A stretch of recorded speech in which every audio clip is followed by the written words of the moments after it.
Imagine, you're traveling in a truck. There's no city around you. No village, no trees, no roads. Suddenly the truck breaks down.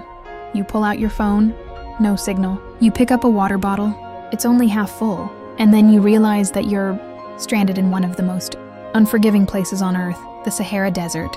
A place where people aren't killed by lions, snakes, or enemies. They're killed by thirst. And today's story isn't just about a truck. It's about a question. What is it about the Sahara that can bring a person close to death in just a matter of hours? In 2025, a tragic incident took place in West Africa. After the Eid holidays, several travelers were making their way from Mali toward Niger. Around 51, people were riding in a truck that was crossing a remote region of the Sahara Desert. Then suddenly, the truck broke down. At first, no one probably realized how costly that breakdown would become. Because when a vehicle stops in the Sahara, sometimes it's not just the journey that comes to an end. Sometimes life does too. The water they had with them slowly began to run out.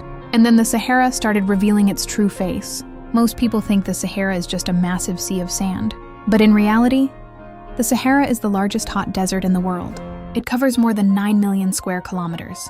That's almost the size of the entire United States. And its greatest danger isn't the sand, it's the lack of water. Most of the human body is made up of water. When the body starts losing water, the first thing you feel is fatigue. Then comes dizziness. Then the brain starts struggling to function properly. And if water isn't found, the body's vital organs begin to fail. During the day, temperatures in the Sahara can reach 45 to 50 degrees Celsius, or even higher. In that kind of heat, a person isn't just sweating. They're losing water, and the air in the Sahara is so dry that sweat can evaporate before you even notice it.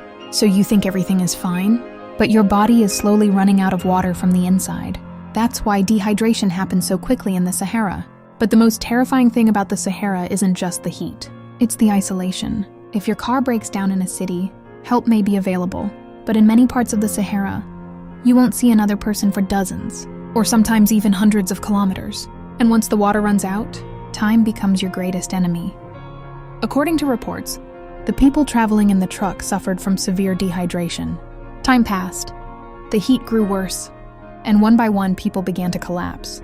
Eventually, 49 people lost their lives due to thirst and the extreme conditions. Only 2 survived and set out in search of help, eventually alerting the authorities about the tragedy. By the time rescue teams reached the area, it was already too late. And if you think the Sahara is only dangerous during the day, the night can be just as brutal.